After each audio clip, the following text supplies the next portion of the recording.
Well, I wasn't in gear. Guys, I'm sorry about the sound. I don't know what is going on. I've tried. I'm going to get this camera right. I'm still such an amateur. Anyways, it's all about the MPVs at the moment, guys. You know, the Hyundai Staria, the Kia Carnival, and I'm in the Opel Zafira Life. And I'm in the Edition model, which I quite love. It's my kind of vibe because it's sort of the more family-orientated one. It's got cloth seats and everything, but it's the rose, you know? It's not the elegance, which is like the fancy pants one, which has like leather seats and the 2 individual seats in the back row and with like a folding table in the middle for like business meetings. I don't think I've ever seen anyone have a business meeting in a car, but I suppose it's like on the way to the airport, you know, and you like swivel around and you have like those are very serious business people. Not my vibe. I like a business meeting with some wine, do you know? But that's just me. So that elegance model has like panoramic sunroof and heated seats and like all the fancy things.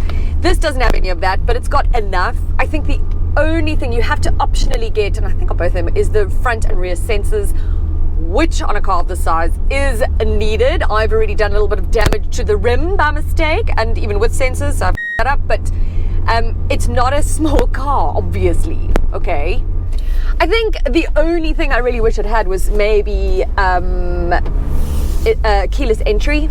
But even then, you know, we've gotten so used to all these like really helpful, convenient things in the newer cars, but actually not so necessary. What it does have is hill assist, which I don't actually often speak about because it's sort of so obvious, and you know, clutch control and all that if you're in a manual. But it makes me think of, so I learned to drive in a Caravelle back in the day. This was like in 2000 or whatever it was, and it was a manual, and obviously with no hill assist. The amount of stalling I did and the hooting behind me, well, it wasn't pleasant.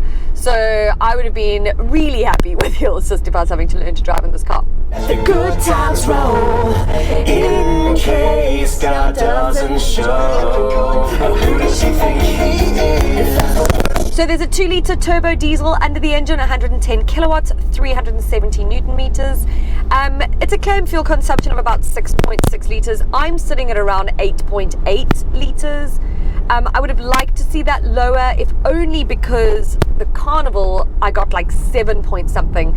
You probably could maybe get this down to less than 8.8, certainly, because, you know, my foot and everything.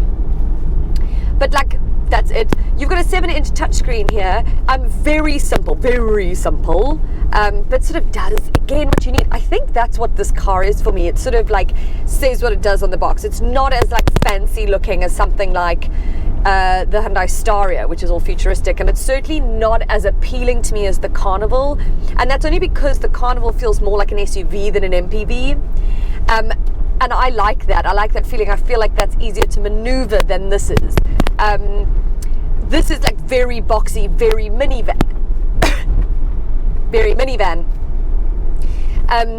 But I kind of like the simplicity in this car, you know, and especially the model that I'm in, because I think if you need a car with space, and you've got a couple of kids and an aunt, or you need to drive people around, I mean, how often are they in the car? Like, you know, just, you know, pop them in, make them comfortable, and that's fine. You're looking at around 750,000 Rand for this model. I think it's pretty good value for money. I would probably still look at a Carnival anyways, but again, that's kind of taste and preferences, because what you're getting here is a pretty great car. If you want to go to the elegance model, you're looking at around 870,000 Rand. So again, pretty good value for money. It's not like the Staria is a little bit more expensive than that, I think. If I can remember, I should have done my research before the review. But guys, do you know why I'm a bit all over the place? I don't even have makeup on. Well, I've got a little bit of mascara. That's it. That's all we've got going today. So sorry about that. I'm moving. What a perfect week to move when I have this car. I mean, look, it would have been cool to have like a panel van or whatever, sure, or a truck, but I'm really happy with this. I've pushed those seats forward at the very back, those rear ones, so they can slide forward and back, as far forward as possible. I'm putting just about everything in there between my old house and the new house. So I'm really, really chuffed that I got this car. So you might see a few moving shots. If I can, and if I remember, and if I don't lose my mind before I move, then I will try remember to take some video shots of it and then show them to you now. Yes, I wish I could just go into the future now, be moved, and like already in, and boxes unpacked, and now you're just looking at pictures.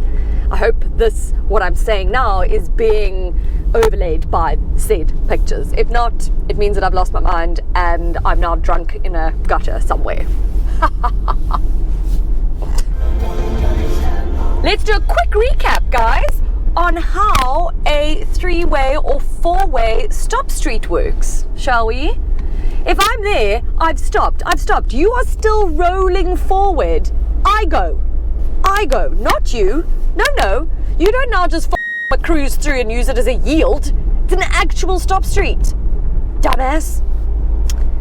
People need to go back to, well, not the K52 because that sucks, but K53, K53.